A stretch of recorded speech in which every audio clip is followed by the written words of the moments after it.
Ready হয়ে গেল আমার ঝরঝরে বুঁদিয়া। দেখুন বন্ধুরা কতটা ভেতরে রস ঢুকেছে। এই রকম নিত্য নতুন ভিডিও পেতে আমার চ্যানেলটাকে সাবস্ক্রাইব করুন এবং কমেন্ট করে জানান কেমন হয়েছে। নমস্কার বন্ধুরা, শিউলিগড় রান্নাঘরে আবার একটা নতুন রেসিপি নিয়ে হাজির হলাম। আজকে আমি দোকানের মতো ঝরঝরে বুঁদিয়া বানিয়ে আপনাদেরকে দেখাবো। তাহলে দেখে নিন বন্ধুরা আমি কিভাবে বুঁদিয়া বানাচ্ছি। এখানে আমি দু কাপের মতো বেসন নিয়েছি। অল্প অল্প জল দিয়ে একটা ব্যাটারের মতো তৈরি করব। জলটা এখানে বুঝে শুনে দিতে হবে। ব্যাটারটা খুব ঘন হলে চলবে না, আবার খুব পাতলা হলেও চলবে না। অল্প অল্প করে জল দিয়ে ব্যাটারটা তৈরি করে নেব।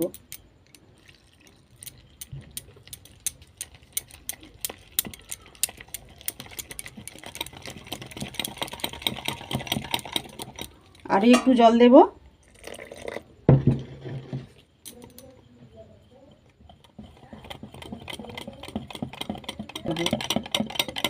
বুঁদিয়া তৈরির ক্ষেত্রে ব্যাটারটাই আসল। ব্যাটারটা ভালো হলে তবেই বুঁদিয়াগুলো ভালো হবে।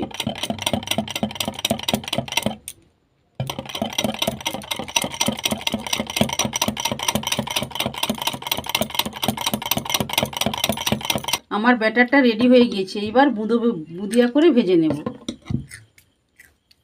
এখানে একটা ছান্তা নিলাম,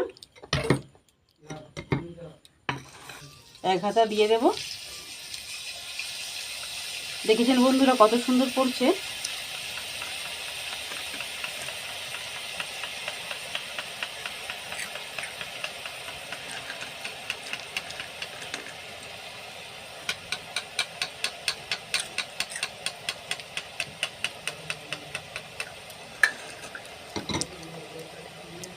ভালো করে ধুয়ে নেব, আবার ধুয়ে মুছে আবার দেব। মুছে শুকনো ন্যাংড়া করে মুছে নেব।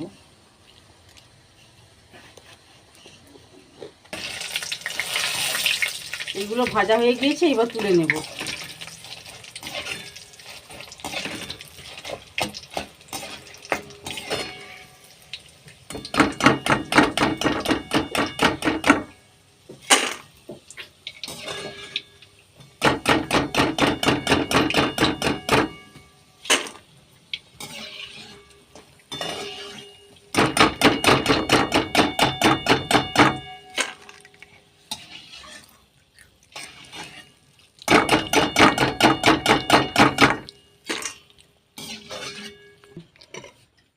নিচের পোড়াটাগুলো দেখ। আবার একইভাবে ভেজে নেব। এবার মিষ্টি সিরামটা করব। এক বাটি চিনি দেব, এক বাটি জল। চিনি সিরামটা বানিয়ে নেব।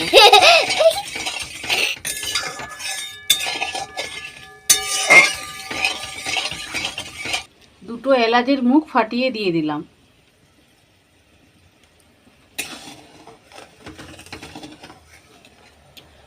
রসের সিরামটা এরকম ফুটি ফুটি একটু ঘন করে নেব।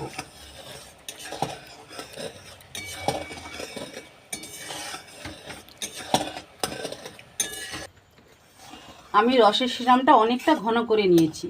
এইভাবে দেখুন, এইভাবে হাত দিলে তার কেটে যাবে, তখন মনে করবেন রসটা হয়ে গিয়েছে। এইবার বুঁদিয়াগুলো দিয়ে দেব। এর মধ্যে বুঁদিয়াগুলো দিয়ে দিলাম।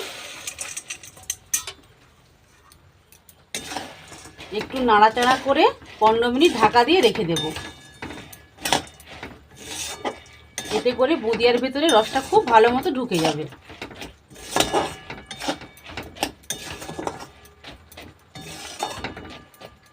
কাঁচে 15 মিনিটের মতো ঢাকা দিয়ে রেখে দেব।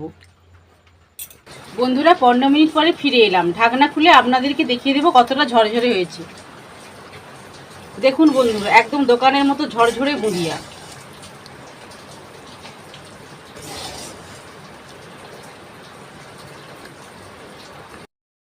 রেডি হয়ে গেল আমার ঝরঝরে বুঁদিয়া। দেখুন বন্ধুরা কতটা ভেতরে রস ঢুকেছে। এই রকম নিত্য নতুন ভিডিও পেতে আমার চ্যানেলটাকে সাবস্ক্রাইব করুন এবং কমেন্ট করে জানান কেমন হয়েছে। নমস্কার।